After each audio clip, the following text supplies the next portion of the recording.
The crystal chandeliers of Lady Pembroke's ballroom cast dancing shadows across the faces of London's most elite as the scandal unfolded before their horrified eyes.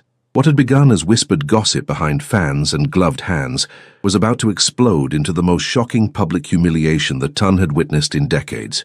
Beatrice Langford stood frozen at the edge of the crowd, her heart pounding, as she watched the trap close around the tall, dark-haired stranger who had been nothing but kind to her throughout the evening. She didn't know his name, didn't recognize his face from the endless parade of aristocrats who frequented these gatherings, but something about his quiet dignity and gentle manner had drawn her to him during their brief conversations. Now he stood in the center of a widening circle of spectators, his jaw set with grim determination, as Lord Ashworth, one of society's most vicious gossips, prepared to deliver what would surely be a devastating blow to the man's reputation and social standing. "Ladies and gentlemen," Lord Ashworth announced with malicious satisfaction, his voice carrying clearly through the suddenly silent ballroom, "I feel it is my duty to inform you that the gentleman you have been so graciously entertaining this evening is nothing more than a fortune-hunting impostor who has been masquerading as a member of polite society."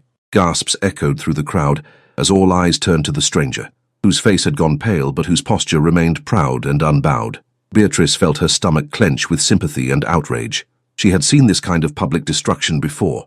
The way society's elite could turn on someone they perceived as beneath them, tearing apart reputations with the casual cruelty of predators. "Furthermore," Lord Ashworth continued, clearly relishing his moment of power, "I have it on good authority that this man has been using false credentials to gain entry to our most exclusive gatherings, preying upon the generous nature of our hostesses to advance his own sordid agenda." The stranger, who Beatrice had known only as Mr. Evermont during their conversations, stood perfectly still as the accusations washed over him. His dark eyes swept the crowd of faces surrounding him, and Beatrice could see the moment when he realized that no one would defend him, that he was utterly alone in his humiliation. It was that look, the flash of pain and resignation that crossed his handsome features, that shattered Beatrice's paralysis and sent her pushing through the crowd without conscious thought. She had spent her entire 24 years watching from the sidelines as society's powerful destroyed those they deemed unworthy. As the daughter of a minor baron with limited fortune and even less influence, she had learned early to keep her head down, to avoid drawing attention to herself, to survive by remaining invisible. But something about this man's quiet dignity, about the unfairness of what was happening to him, ignited a fire in her chest that she had never felt before. For once in her life, she was going to act instead of simply observing. For once, she was going to stand up for someone who couldn't defend himself. The crowd parted before her determined advance, their shocked faces blurring as she focused entirely on reaching the man who was about to be destroyed by their collective cruelty. She could hear Lord Ashworth's voice continuing his character assassination, could sense the growing excitement of the spectators as they anticipated the complete social annihilation of their victim. But Beatrice reached him first, without hesitation, without calculation. Without any thought for the consequences to her own reputation, she threw her arms around his neck and pressed her lips to his in a kiss that was passionate, desperate, and utterly scandalous. The ballroom erupted in chaos. The kiss itself lasted only seconds, but those seconds seemed to stretch into eternity as Beatrice felt the stranger's initial shock give way to instinctive response. His arms came up to steady her, his lips moving against hers, with a warmth and skill that made her head spin and her knees weak. When she finally pulled away, breathing hard and flushed with embarrassment and adrenaline, she found herself staring into the most beautiful dark eyes she had ever seen, eyes that held surprise, gratitude, and something deeper that made her heart race even faster. "My darling," she said loudly enough for the entire ballroom to hear, her voice trembling but determined, "how dare anyone question your character or your right to be here? You are the kindest, most honorable man I have ever known, and I won't stand by and watch these people destroy you with their lies and jealousy." The silence that followed her declaration was so complete that the sound of her own heartbeat seemed deafening. Every eye in the ballroom was fixed on her, every face reflecting varying degrees of shock, outrage, and fascination. Lord Ashworth looked as though he had been struck by lightning, his mouth hanging open as he struggled to process this unexpected turn of events. Lady Pembroke appeared to be on the verge of fainting, her fan fluttering frantically as she tried to cool her flushed face. The other guests stood frozen in tableau, as if they were actors who had forgotten their lines in the middle of a play. But it was the expression on the stranger's face that held Beatrice's attention. The gratitude in his eyes was unmistakable, but there was something else there as well, a mixture of admiration, concern, and what looked almost like amusement. "Miss," he prompted quietly, his voice carrying a cultured accent that spoke of excellent breeding and education. "Langford," Beatrice replied, suddenly aware of the magnitude of what she had just done. "Beatrice Langford."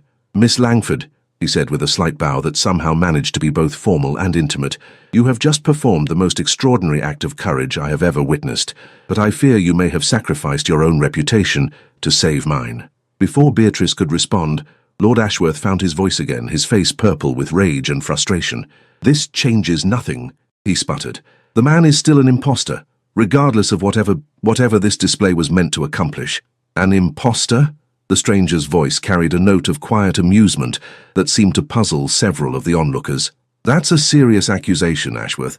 I trust you have evidence to support such a claim?" "Evidence?" Lord Ashworth blustered. "Everyone knows you're not who you claim to be. You're some fortune-hunting nobody trying to worm your way into society." "I see," the stranger said mildly. "And who, exactly, do I claim to be?" The question seemed to catch Lord Ashworth off guard, and Beatrice noticed that several of the other guests were beginning to look uncertain. She realized with growing confusion that no one seemed to actually know who this man was. They had simply accepted Lord Ashworth's accusations without question. You introduced yourself as Evermont," Lord Ashworth said, his confidence beginning to waver. "But there is no Evermont family of any standing." "No Evermont family?" The stranger's eyebrows rose in apparent surprise. "How curious. Perhaps you should inform the College of Arms, as they seem to have made an error in their records." A murmur ran through the crowd as the implications of his words began to sink in. Beatrice felt her confusion deepening as she watched the stranger's calm, almost amused demeanor in the face of such serious accusations. "Furthermore," the stranger continued, his voice growing slightly cooler, "I find it interesting that you would make such accusations without bothering to verify the guest list with our hostess. Lady Pembroke, perhaps you could clarify the matter." All eyes turned to Lady Pembroke, who had been standing frozen in shock since Beatrice's dramatic intervention. The elderly woman looked between Lord Ashworth and the stranger with obvious distress, her hands wringing her fan nervously. That is, she began, then stopped abruptly, her face going even paler. "Yes?" the stranger prompted gently. "Your Grace," Lady Pembroke whispered, the words barely audible but carrying clearly in the silent ballroom. "I am so terribly sorry for this misunderstanding. I had no idea that Lord Ashworth was unaware of your identity." The effect of her words was instantaneous and dramatic. The crowd seemed to collectively draw in its breath, and Beatrice felt the world tilt around her as the full meaning of what she had just heard sank in. "Your Grace." The man she had just kissed, the man she had thrown herself at in front of the entire ton, was not a fortune-hunting impostor. He was a duke. "Allow me to properly introduce myself," the stranger said, his voice carrying a note of dry humor as he turned to address the stunned assembly. "Julian Evermont, Duke of Ravenshollow. I do apologize for any confusion my informal approach to this evening's festivities may have caused." The silence that followed this revelation was deafening. Lord Ashworth looked as though he wished the floor would open up and swallow him whole. The other guests stared in various states of shock, embarrassment, and fascination, and Beatrice felt as though she might faint from the sheer impossibility of what had just happened. She had kissed a duke, in front of everyone, to save him from humiliation, except he hadn't needed saving at all. "Miss Langford," the duke said quietly, turning back to her with an expression that was gentle and concerned. "Are you quite all right? You look rather pale." Beatrice stared up at him, her mind reeling as she tried to process the magnitude of her mistake. She had just created the scandal of the season by kissing one of the most powerful men in England. Her reputation was ruined, her family would be mortified, and she would probably be banished from society forever. I'm so sorry," she whispered, her voice barely audible. I didn't know. I was trying to help." "And you did help," the Duke said firmly, his dark eyes holding hers with an intensity that made her breath catch. "You showed more courage and loyalty in those few moments than most people display in a lifetime. You defended someone you believed was being wronged, without thought for the cost to yourself. That is not something to apologize for." "But I've ruined everything," Beatrice said, tears beginning to gather in her eyes. "My reputation, your reputation, my family's standing—" "Have you?" the Duke asked, glancing around the ballroom with raised eyebrows. "It seems to me that you've simply given society something far more interesting to talk about than Lord Ashworth's unfounded accusations." Indeed, the atmosphere in the ballroom had shifted dramatically. Where moments before there had been the ugly excitement of watching someone's destruction, now there was the electric buzz of witnessing something unprecedented and romantic. The guests were whispering among themselves, their expressions ranging from scandalized to envious to thoroughly entertained. "Ladies and gentlemen," the Duke said, raising his voice to address the crowd, "I believe we have provided quite enough entertainment for one evening. Miss Langford, would you do me the honor of allowing me to escort you to some refreshment? I believe we have much to discuss." As he offered her his arm with perfect courtesy, Beatrice realized that she had no choice but to accept. To refuse would only make the situation worse, and she was already in far too deep to worry about propriety now. "Thank you, Your Grace," she said quietly, placing her trembling hand on his arm. As they walked through the crowd toward the refreshment room, Beatrice was acutely aware of every whisper, every stare, every shocked expression that followed their progress. Her life had just changed irrevocably, and she had no idea what the consequences would be. But as she glanced up at the Duke's profile, noting the strength of his jaw and the kindness in his dark eyes, she found that she couldn't entirely regret her impulsive action. Whatever happened next, she had acted with courage and compassion, and that was something she could be proud of, even if it had just created the scandal of the century. The aftermath. The Duke's private withdrawing room at Lady Pembroke's mansion was a haven of quiet elegance compared to the chaos they had left behind in the ballroom. Beatrice sank gratefully into a silk-upholstered chair, her hand still trembling as she accepted the glass of wine the Duke offered her. "I still cannot believe what I've done," she said, her voice barely above a whisper. "I've created the most dreadful scandal, and all for nothing. You didn't need my protection at all." Duke Julian Evermont settled into the chair across from her, his dark eyes studying her face with an intensity that made her pulse quicken. Even in her mortification, she couldn't help but notice how devastatingly handsome he was, tall and broad-shouldered, with the kind of aristocratic features that belonged in classical sculptures, and an air of quiet authority that spoke of generations of noble breeding. "On the contrary," he said, his voice carrying that same note of gentle amusement she had detected earlier, "I believe your intervention was perfectly timed and absolutely necessary." Beatrice looked up at him in confusion. "How can you say that? You're a duke. Lord Ashworth's accusations couldn't have truly harmed you, couldn't they?" Julian leaned back in his chair, a slight smile playing at the corners of his mouth. "Miss Langford, you may be surprised to learn that even dukes can be vulnerable to the poison of malicious gossip. Ashworth's accusations, while false, could have planted seeds of doubt that might have grown into something far more damaging. But surely your position, your reputation, are exactly what make me a target for men like Ashworth," Julian interrupted gently. "You see, Miss Langford, I am not only the Duke of Ravenshollow, but also one of the wealthiest men in England. That combination makes me both powerful and envied, which means I have many enemies who would be delighted to see me brought low." Beatrice felt her stomach sink as the implications of his words became clear. "You mean, there are people who would have believed Lord Ashworth's lies simply because they wanted them to be true?" "Precisely. And once such rumors take hold, they can be remarkably difficult to dispel regardless of their veracity." Julian's expression grew more serious. "Your intervention not only stopped Ashworth's attack before it could gain momentum, but it also demonstrated something far more valuable than any denial I could have offered." "What do you mean?" "You showed the entire ton that someone was willing to risk everything to defend me, someone who had no reason to lie, no ulterior motive, no personal gain to be had from protecting my reputation. Your courage spoke louder than any words could have." Beatrice felt tears prick at her eyes as she realized the truth of what he was saying.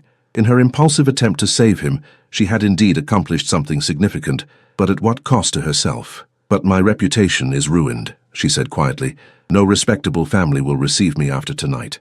I've kissed a man in public, claimed an intimacy that doesn't exist, made myself the subject of the worst kind of gossip. My father will be mortified, my prospects for marriage destroyed." "Will they be?" Julian asked, his tone thoughtful. "Miss Langford, may I ask you something rather personal?" Beatrice nodded, though she couldn't imagine what could be more personal than what had already transpired between them. "What were your prospects for marriage before tonight?" The question hit her like a physical blow, forcing her to confront the painful reality of her situation. That is, they were limited," she admitted reluctantly. Because I am 24 years old, the daughter of a minor baron with a modest fortune, and I have been on the marriage mart for 6 seasons without receiving a single serious offer," Beatrice said, the words tumbling out in a rush of embarrassed honesty. "I am not beautiful enough to overcome my lack of dowry, not wealthy enough to overcome my lack of beauty, and not young enough to overcome either deficiency." Julian's expression softened with something that looked almost like tenderness. and yet tonight you showed more beauty, true beauty of character, than any of the acclaimed diamonds of the ton. You acted with courage, compassion, and selfless loyalty. Those are qualities that any sensible man would prize above conventional prettiness or a large dowry. You're very kind, Your Grace, but we both know that society doesn't value such qualities in women. They want youth, beauty, and fortune, preferably all three. Society is often wrong about what truly matters, Julian said firmly. But that aside, I think you may be underestimating the impact of tonight's events on your social standing. Beatrice looked at him in confusion. I don't understand. How could creating such a scandal possibly improve my situation? Because, my dear Miss Langford, you have just become the most talked about woman in London. Every hostess in the city will be desperate to secure your attendance at their gatherings, if only to hear the story firsthand. Every gentleman will be curious about the woman who captured the attention of the Duke of Ravenshollow so dramatically. You have, in the space of a few minutes, transformed yourself from an overlooked wallflower into the most fascinating woman of the season. The idea was so preposterous that Beatrice almost laughed. Your Grace, I think you overestimate society's capacity for forgiveness. What I did was scandalous beyond redemption. What you did was romantic beyond belief, Julian corrected. You threw yourself into danger to protect someone you cared about, without thought for the consequences. That is the stuff of novels and poetry, Miss Langford. Society may be shocked, but they are also enchanted. Before Beatrice could respond, there was a soft knock at the door, and Lady Pembroke's voice called out hesitantly, Your Grace? Miss Langford? I do hope I'm not intruding, but there have been some developments. Come in, Lady Pembroke, Julian called, rising to his feet as their hostess entered the room. Lady Pembroke looked flustered but oddly excited, her earlier distress replaced by something that looked almost like glee. Your Grace, Miss Langford, I felt I should inform you that the ballroom is absolutely buzzing with the most extraordinary reactions to this evening's events. What sort of reactions? Beatrice asked, dreading the answer. Well, my dear, it seems that opinion is rather divided. The older, more conservative guests are certainly scandalized, but the younger set, particularly the ladies, are calling it the most romantic thing they've ever witnessed. Lady Caroline Ashford declared that she wished she had half your courage, and Lord Pemberton said he had never seen anything so magnificently dramatic. Beatrice felt her head spinning as she tried to process this unexpected information. They approve. Not all of them, certainly, but far more than you might expect. And, Miss Langford, I have received no fewer than 7 requests for your direction from gentlemen who wish to call upon you tomorrow. 7, Beatrice repeated faintly. Including Lord Westfield, Mr. Harrington Smythe, and the Earl of Blackwood, Lady Pembroke continued with obvious satisfaction.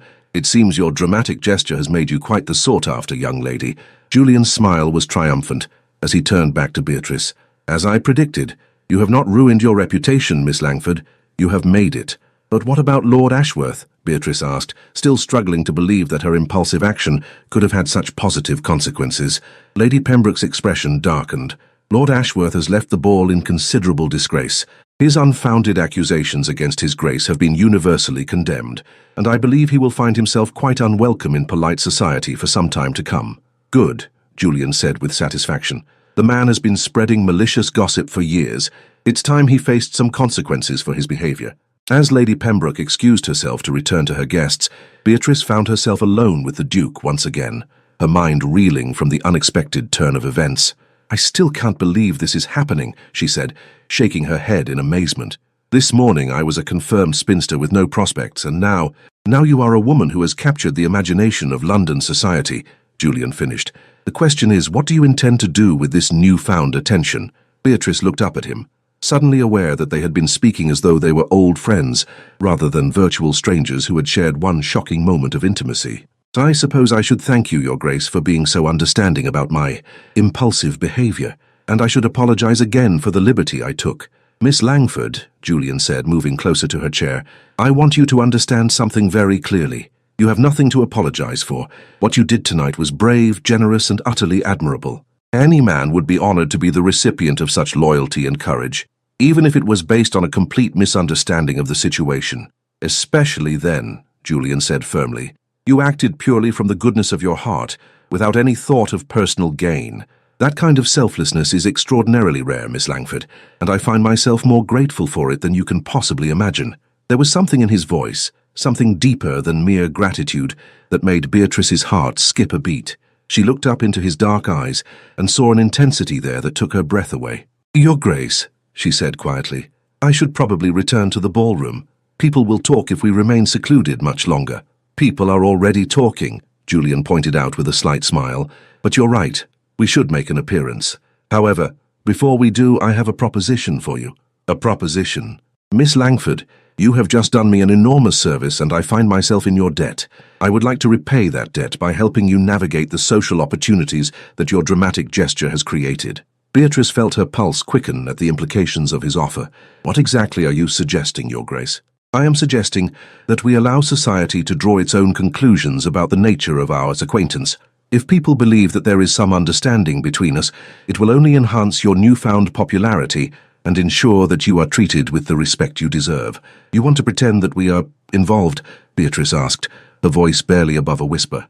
I want to ensure that your courageous act tonight leads to the happiness and security you deserve, Julian replied.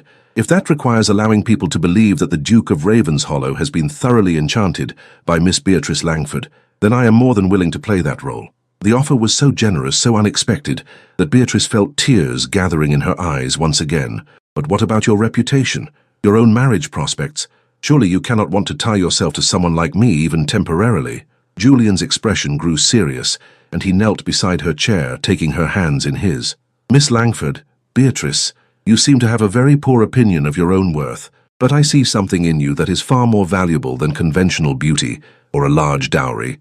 I see strength, courage, loyalty, and a capacity for love that most people never develop. Any man would be fortunate to earn your affection. The sincerity in his voice was unmistakable, and Beatrice found herself staring into his eyes with growing wonder. Was it possible that this extraordinary man actually meant what he was saying?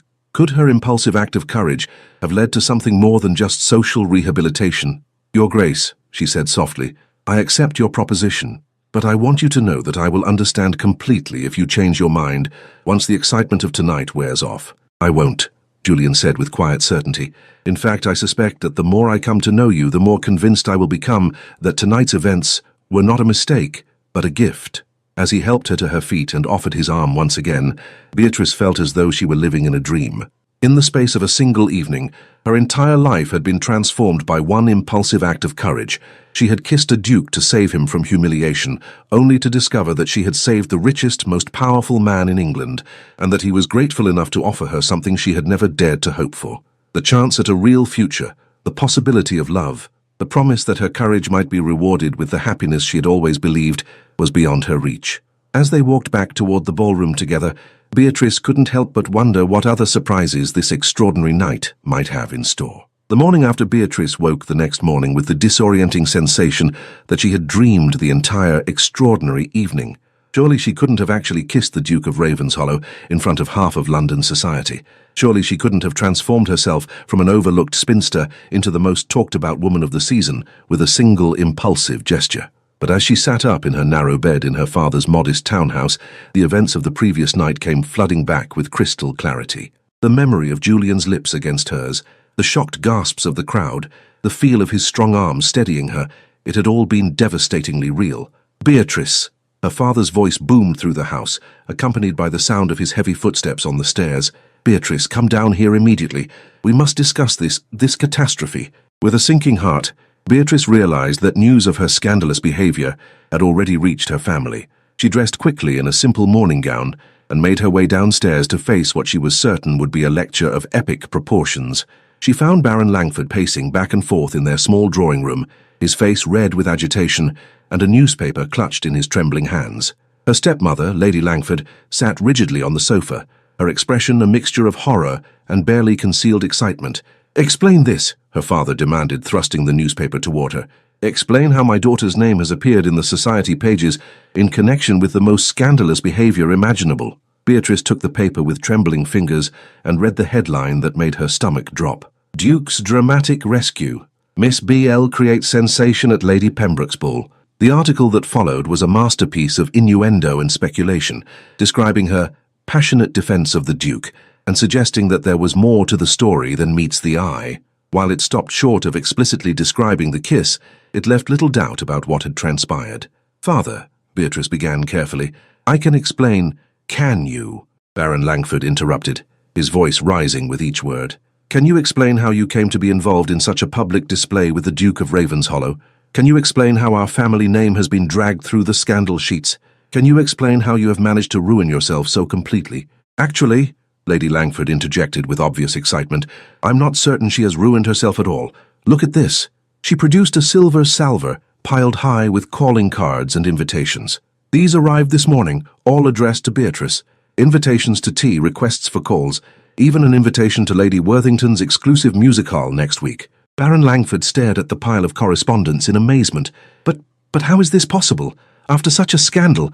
Because it wasn't really a scandal, Papa, Beatrice said quietly, finally finding her voice.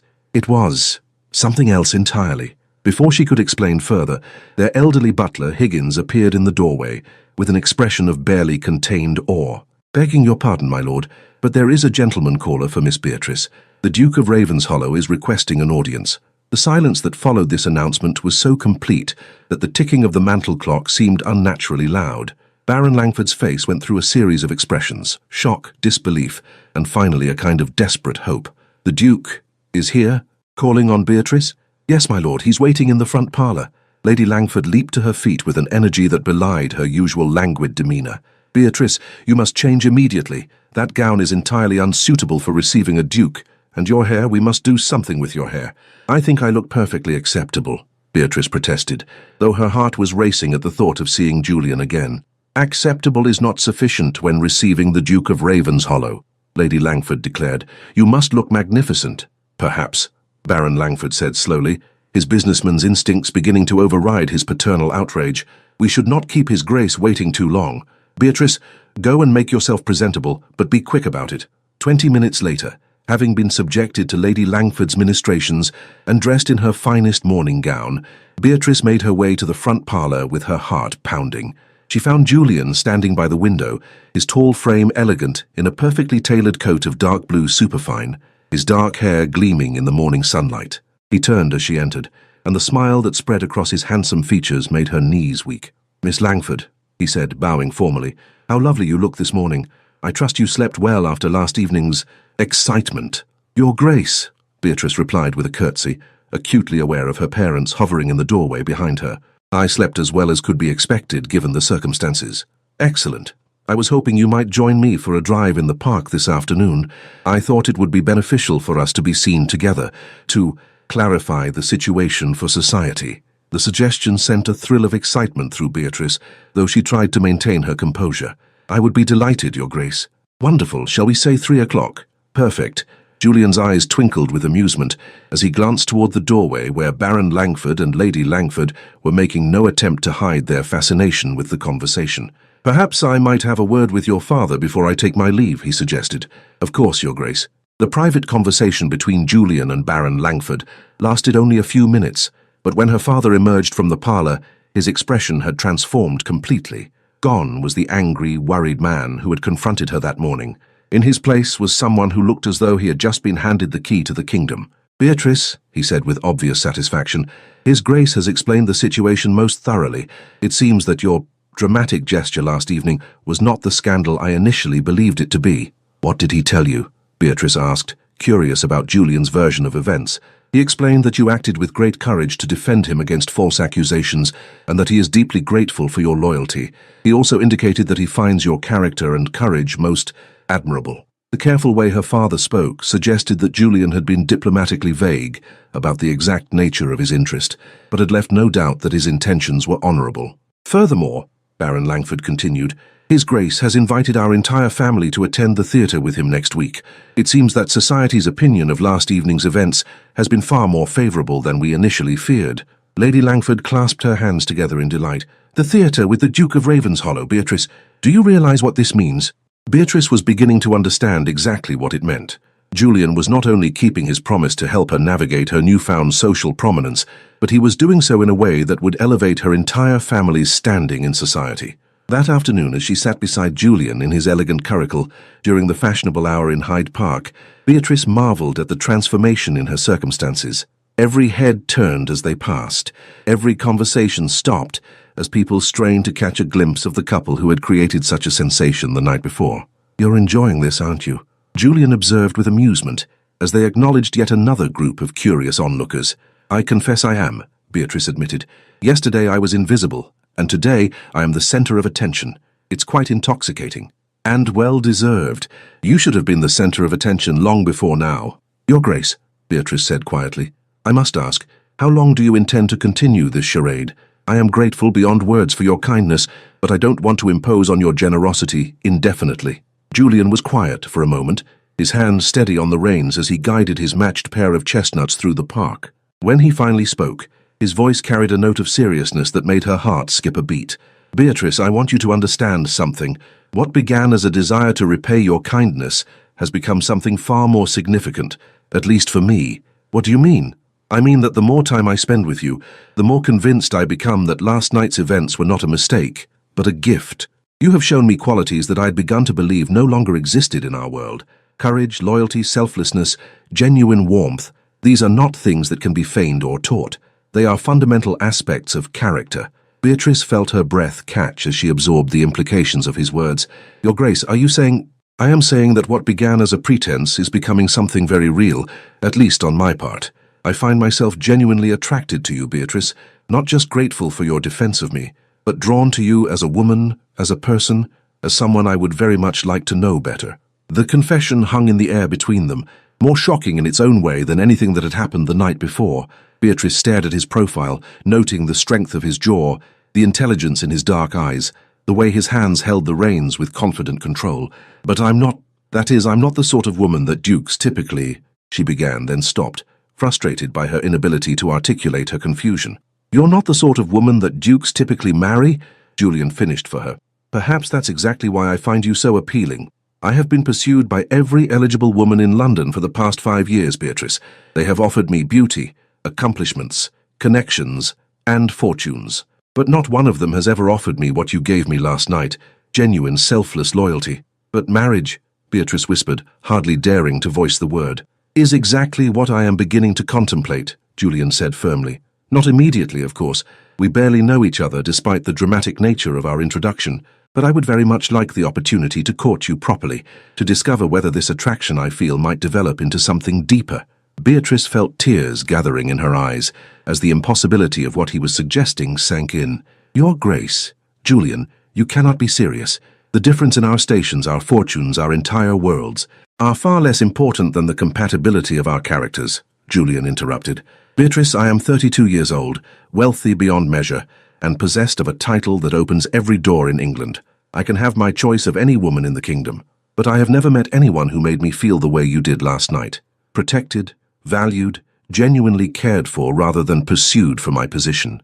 And you think that feeling might be enough to build a marriage on? I think it's a far better foundation than most marriages in our circle possess, Julian replied, but I don't want you to give me an answer now. I want you to take time to consider the possibility, to get to know me as I hope to know you.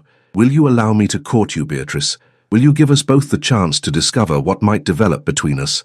As they completed their circuit of the park and headed back toward her father's house, Beatrice found herself faced with the most momentous decision of her life. The man beside her was offering her everything she had ever dreamed of and more, not just security and position, but the possibility of genuine love and partnership. Yes, she said quietly, the word barely audible above the sound of the carriage wheels on the gravel path. Yes, Julian, I would be honored to allow you to court me. The smile that spread across his face was radiant, transforming his aristocratic features with pure joy. Then we shall see where this extraordinary adventure leads us, shall we not? As he helped her down from the curricle outside her father's house, Beatrice reflected on the incredible turn her life had taken. 24 hours ago, she had been a forgotten spinster with no prospects and no hope. Now she was being courted by the Duke of Ravenshollow, the richest and most eligible man in England, all because she had kissed him in front of everyone to save him from humiliation. It was the beginning of the most remarkable love story London society had ever witnessed. Their courtship. The next few weeks passed in a whirlwind of social engagements, each more glittering than the last. True to his word, Julian courted Beatrice with a determination and public attention that left no doubt about the seriousness of his intentions. They were seen together at the opera, at fashionable dinner parties, at exclusive soirees, and during the daily promenade in Hyde Park. Society's initial shock at the unlikely pairing gradually gave way to fascination and eventually acceptance. The Duke's obvious devotion to his unusual choice of bride, combined with Beatrice's natural grace and intelligence, won over even the most skeptical observers. I must admit, Lady Worthington confided to her friend Lady Pembroke during one of their regular gossip sessions. "I was quite prepared to disapprove of the Duke's choice, but Miss Langford has proven to be utterly charming. She's intelligent, well-read, and possesses a warmth that is quite refreshing after so many seasons of simpering debutantes." "Indeed," Lady Pembroke agreed with obvious satisfaction. "And have you seen the way His Grace looks at her? I haven't witnessed such genuine affection between a couple in years. It's quite romantic, really." For Beatrice, the transformation in her circumstances was nothing short of miraculous. Where once she had been relegated to the wallflower section at balls, now she found herself seated at the most prestigious tables, sought after by hostesses who had previously overlooked her entirely. The invitations that had once been polite obligations extended to her father's family were now genuine expressions of desire for her company. But more important than the social elevation was the growing connection between herself and Julian. Their courtship, which had begun as a mutually beneficial arrangement, was developing into something far deeper and more meaningful. "Tell me about your childhood," Julian said one afternoon as they strolled through the gardens at Kensington Palace, having been granted special permission to walk the private grounds. "I want to understand what shaped you into the remarkable woman you've become." Beatrice smiled at his interest, still amazed by his genuine curiosity about her thoughts and experiences. "It was quite ordinary, I'm afraid. My mother died when I was 12 and my father remarried within the year. My stepmother is kind enough, but she had her own children to focus on, and I learned early to be self-sufficient." "That explains your independence and strength of character," Julian observed. "But what about your education, your interests? You speak with such intelligence about literature and politics. That doesn't happen by accident." "My father, whatever his other faults, believes in education for women. He ensured I had excellent tutors, and he allowed me access to his library. I spent most of my youth reading everything I could find: history, philosophy, novels, poetry. Books became my companions when people failed me." Julian's expression grew tender as he absorbed this glimpse into her solitary past. "And now, do you still prefer books to people?" "Not all people," Beatrice replied softly, meeting his gaze with a directness that made his heart race. "I've discovered that the right person can be far more fascinating than any book." Their conversations during these private moments revealed a compatibility that went far beyond their initial attraction. They shared similar views on social issues, enjoyed the same authors, and found themselves able to discuss everything from politics to philosophy with an ease that surprised them both. "I never expected to find intellectual companionship in marriage," Julian confessed, during one of their evening walks through her father's small garden. "Most of the women I've known have been trained to defer to masculine opinions rather than express their own. And I never expected to find a man who valued my opinions rather than merely tolerating them," Beatrice replied. "Can you actually listen when I speak, Julian? You consider my thoughts worthy of discussion rather than dismissing them as feminine fancy, because they are worthy of discussion. Your insights are often more perceptive than those of my male colleagues in Parliament. You see connections and implications that others miss entirely." It was during one of these intimate conversations that Julian first mentioned his estate and the responsibilities that would come with being his Duchess. "Ravenshollow Park encompasses nearly 20,000 acres, he explained, as they sat together in the conservatory of his London mansion, surrounded by exotic plants that filled the air with their sweet fragrance. "The estate employs over 300 people directly and supports nearly 1,000 more in the surrounding villages. The Duchess traditionally oversees the household management, the estate's charitable activities, and serves as a liaison between the ducal family and the tenants." 300 people, Beatrice repeated, feeling slightly overwhelmed by the magnitude of the responsibility. "And they would all be looking to me for guidance and support." "They would," Julian confirmed, "but you wouldn't be starting from nothing. Mrs. Whitmore, my housekeeper, has been managing the domestic arrangements since my mother's death 5 years ago. She's both competent and loyal, and she would help you learn the routines and expectations.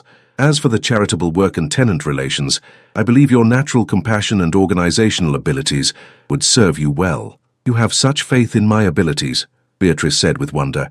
"Sometimes I think you see qualities in me that don't actually exist." "On the contrary," Julian replied, taking her hands in his, "I think you consistently underestimate your own capabilities. You've managed your father's household efficiently for years. You've navigated the complexities of London society with grace and intelligence. And you've won over even my most skeptical friends with your charm and wit. These are not small accomplishments, Beatrice. But managing a ducal estate is something entirely different. The scale, the responsibility, the expectations. What if I fail? What if I prove inadequate to the demands of being your Duchess?" Julian's expression grew serious, and he moved closer to her on the garden bench they shared. "Beatrice, I need you to understand something. I'm not asking you to marry me because I need a duchess to manage my estate. I have competent staff for that. I'm asking you to marry me because I've fallen in love with you, with your courage, your intelligence, your warmth, your capacity for loyalty and compassion. Everything else is secondary." The declaration hung in the air between them, more shocking in its own way than their dramatic first encounter. Beatrice stared into his dark eyes, seeing the sincerity and depth of feeling that made her heart race and her breath catch. "You love me," she whispered, hardly daring to believe what she had heard. "Completely and irrevocably," Julian confirmed, his voice rough with emotion. "I know it seems impossible after such a brief acquaintance, but I've never felt anything like this before. You've become essential to my happiness, Beatrice. I can't imagine my future without you in it." Tears gathered in Beatrice's eyes as the full meaning of his words sank in. This extraordinary man, this duke who could have his choice of any woman in England, had chosen her, not for her beauty or her fortune or her connections, but for herself. "And I love you," she replied, her voice trembling with emotion. "I love your kindness, your integrity, your willingness to see value where others see only flaws. I love the way you make me feel, worthy, cherished, capable of being more than I ever thought possible." The kiss that followed was tender and passionate, full of promise for the future they would build together. When they finally broke apart, both were breathless and glowing with happiness. "Marry me," Julian said simply. "Not because society expects it, not because it's convenient, but because I love you and want to spend the rest of my life making you as happy as you've made me." "Yes," Beatrice replied without hesitation. "Yes, Julian, I will marry you." The engagement announcement appeared in the Times the following morning, creating another sensation in London society. The Duke of Ravenshollow, one of England's most eligible bachelors, was to marry Miss Beatrice Langford, the woman who had captured his heart with a single act of courage. The reaction was overwhelmingly positive, with even the most conservative members of society expressing approval of the match. The romantic story of their meeting had captured the public imagination, and Beatrice found herself transformed from an unknown spinster into something approaching a fairy tale heroine. "It's quite extraordinary," Lady Caroline Ashford commented to her mother as they read the announcement over breakfast. "Who would have thought that kissing a man in public could lead to such a brilliant marriage?" "It wasn't the kiss itself, darling," her mother replied wisely. "It was the courage and loyalty that motivated it. The Duke saw something special in Miss Langford's character, and he was wise enough to recognize its value." The wedding preparations began immediately, with Julian insisting on the finest of everything for his bride. Madame Dubois, London's most exclusive modiste, was commissioned to create a trousseau worthy of a duchess, while the most fashionable shops in Bond Street competed for the honor of outfitting the future Duchess of Ravenshollow. "I feel like Cinderella," Beatrice confessed to Julian as they reviewed the seemingly endless lists of preparations required for their wedding. 6 months ago I was wearing the same 3 dresses in rotation, and now I have more gowns than I could wear in a year." "You deserve every beautiful thing I can give you," Julian replied, his eyes warm with affection. "You've brought such joy into my life, Beatrice. I want to shower you with everything you've been denied." "You've already given me more than I ever dared to dream of," she said softly.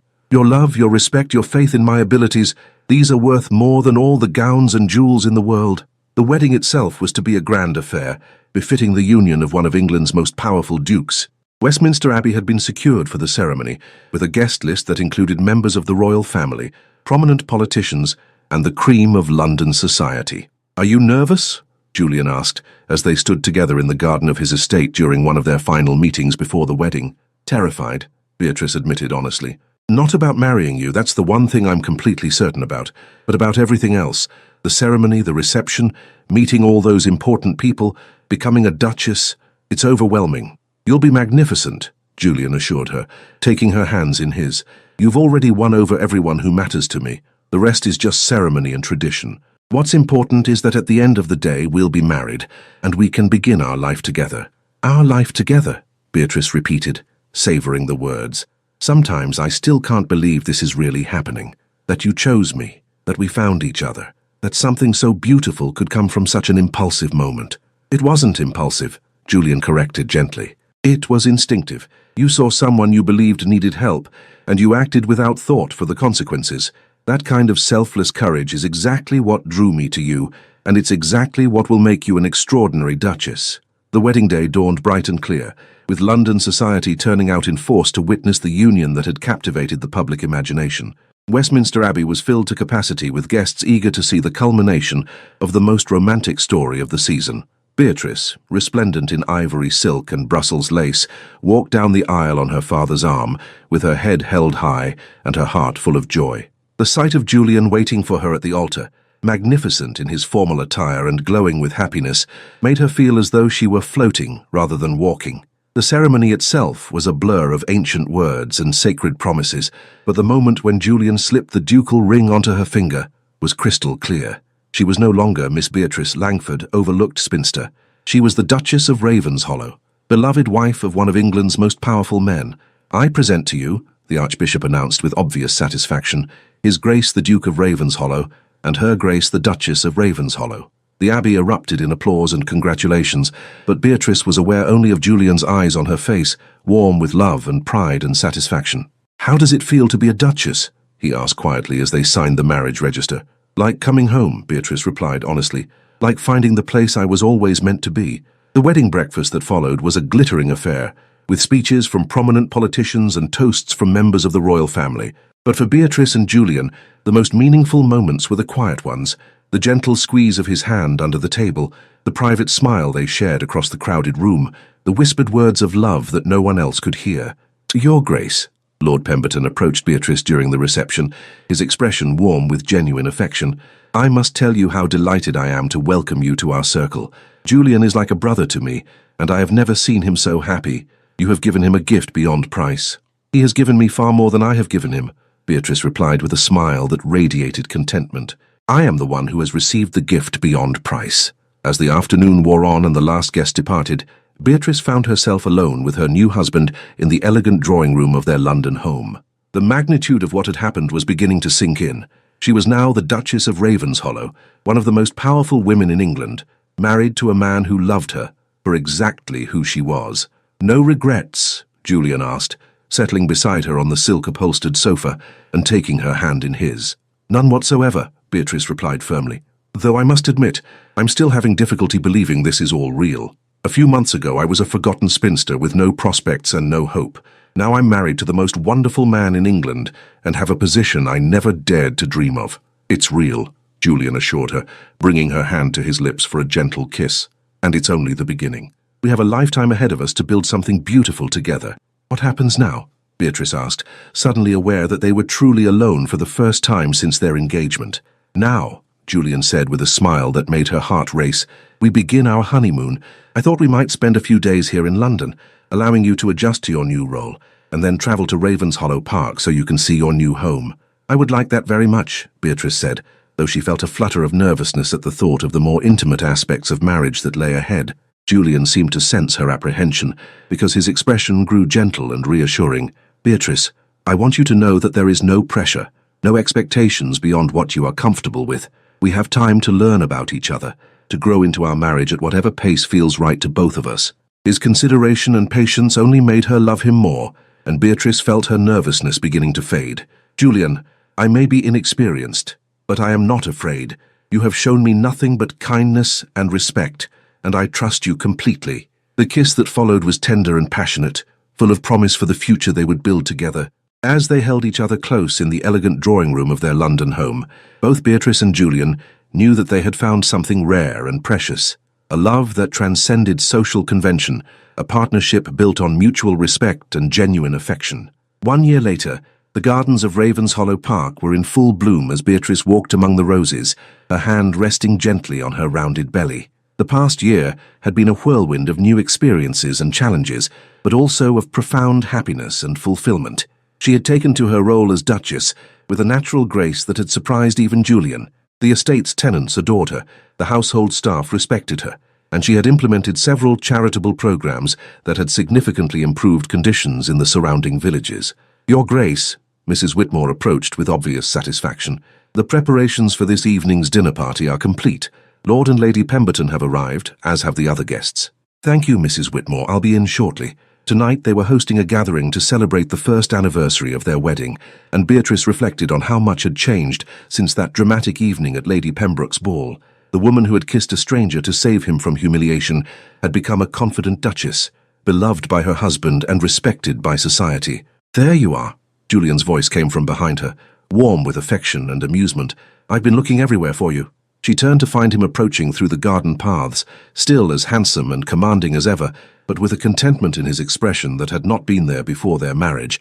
"I was just thinking about how much has changed since we first met," she said, accepting his embrace with the easy affection that had grown between them. "And are you happy with those changes?" he asked, his hands coming to rest on her growing belly. "Happier than I ever thought possible," Beatrice replied honestly. "You've given me everything I never dared to dream of. Love, purpose, a family of our own." "You've given me far more," Julian said, his voice rough with emotion. "You've given me a home, a true partnership, and soon a child to carry on our legacy of love." As they walked back toward the house together, Beatrice marveled at the extraordinary journey that had brought them to this moment. A single impulsive act of courage had transformed two lives completely, proving that sometimes the most unexpected moments could lead to the greatest happiness. The woman who had kissed a stranger to save him had indeed saved the richest duke in England, but more importantly, she had saved herself, finding in his love the courage to become everything she was meant to be. Their love story had begun with scandal and surprise, but it had evolved into something far more precious. A partnership built on mutual respect, genuine affection, and the kind of deep, abiding love that would last a lifetime.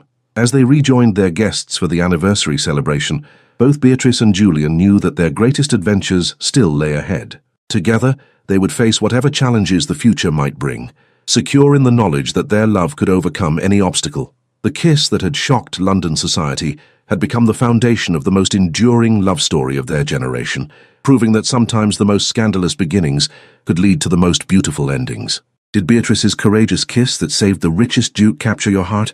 If this tale of how one impulsive act of bravery transformed scandal into the love story of the century moved you, please like this story and subscribe